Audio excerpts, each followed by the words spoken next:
Bismillahirrahmanirrahim. Alhamdulillah wa kafa wassalatu wassalamu ala ibadilladina astafa amma ba'd. Pemirsa jamaah sekalian yang semoga dirahmati Allah Subhanahu wa taala. Kita akan melanjutkan pertemuan yang sebelumnya, yaitu kejadian yang sangat besar yang Allah Subhanahu wa taala tunjukkan kepada Firaun.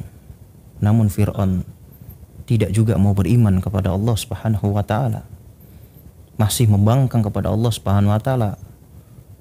Allah tutup dengan yang sangat tragis, yaitu Allah tenggelamkan di dasar lautan.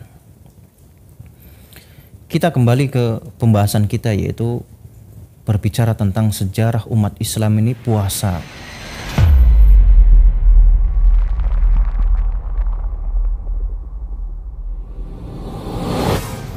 Setelah disyariatkan puasa, orang-orang Yahudi setiap harinya mengolok-olok kaum muslimin bahwa kaum muslimin ini tidak memiliki puasa tersendiri.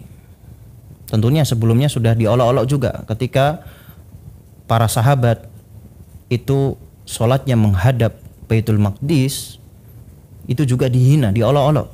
Akhirnya turunlah ayat fawalli wajhaka syatral masjidil haram. Akhirnya apa? Allah Subhanahu wa taala turunkan ayat untuk sholat menghadap kiblat. Dan ini juga tatkala kaum muslimin berpuasa, puasa Asyura di 10 Muharram, waktu itu belum ada syariat diwajibkan puasa Ramadan.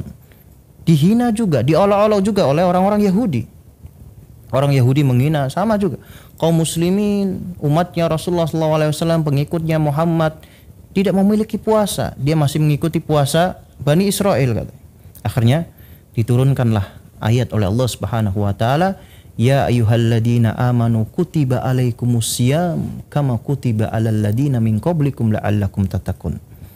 Itu yang ayat yang masyhur di telinga kita, yaitu Allah Subhanahu wa taala mewajibkan kita puasa di bulan Ramadan. Kita punya puasa di sini. Namun jamaah sekalian yang semoga dirahmati Allah Subhanahu wa taala, apakah puasa ini seperti dengan yang pernah kita jalani saat ini? Tentunya ada sebuah riwayat yang berbeda. Dahulu di awal kali disyariatkan puasa itu setelah dia datang berbuka dan dia tidur tidak makan, maka tidak boleh minum dan makan dan menggauli istrinya. Disebutkan dalam hadis yang sahih dari Bara' radhiyallahu ta'ala anhu, kana min ashabi Rasulullah sallallahu alaihi wasallam, dari sahabat Rasulullah SAW.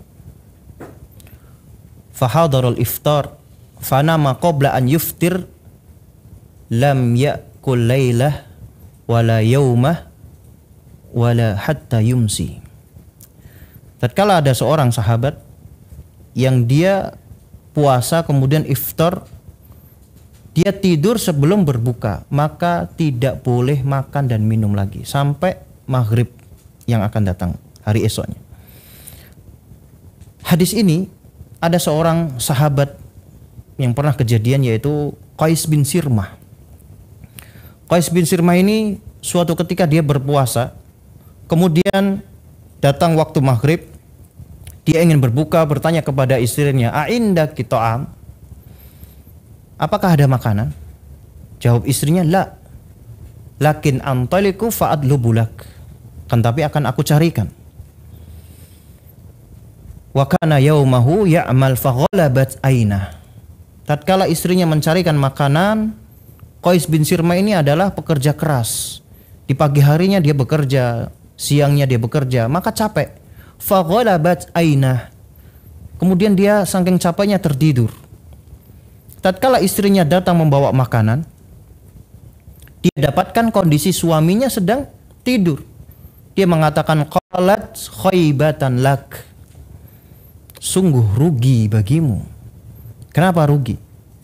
Karena kalau sudah tertidur di awal syariat puasa tersebut, yaitu tidak boleh lagi makan dan minum. Falamma intasafan nahar ghasyiya alaihi. Tatkala di besok harinya, tentunya tetap puasa. Qais bin Sirmah ini puasa, kemudian dia bekerja di tengah siang, teriknya sinar matahari, maka dia tidak kuat lalu pingsan. Fadzukira dzalika Nabi sallallahu alaihi wasallam. Maka dikabarkan kepada Rasulullah sallallahu alaihi wasallam bahwasanya Qais bin Sirmah ini pingsan. Maka turunlah ayat, uhilla lakum lailatas siyam rafatu ila nisaikum. Turun ayat ini bahwasanya dihalalkan bagi umat Islam, umatnya Rasulullah SAW, dihalalkan boleh itu makan dan minum menggauli istrinya walaupun dia sudah tidur. Fafarihu farhan syadidan, para sahabat bergembira. Kemudian turun lagi ayat setelahnya, waqulu washrabu hatta yatabayyana lakumul khaytul abyadu minal khaytil aswad minal fajr. Lihat.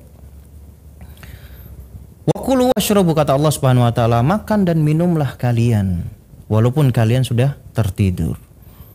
Barulah syariat yang kita rasakan bulan suci Ramadan, kita habis tarawih, kita tertidur, kita masih boleh makan lagi. Ini nikmat yang sangat luar biasa. Inilah singkat sejarah awal puasa yang disyariatkan oleh Allah Subhanahu wa taala untuk umat Islam ini. Mungkin itu saja yang bisa kita sampaikan. Barakallahu fikum. Naktafi bihadzal qadar. Wassallallahu ala nabiyina Muhammad wa ala alihi wa sahbihi ajmain.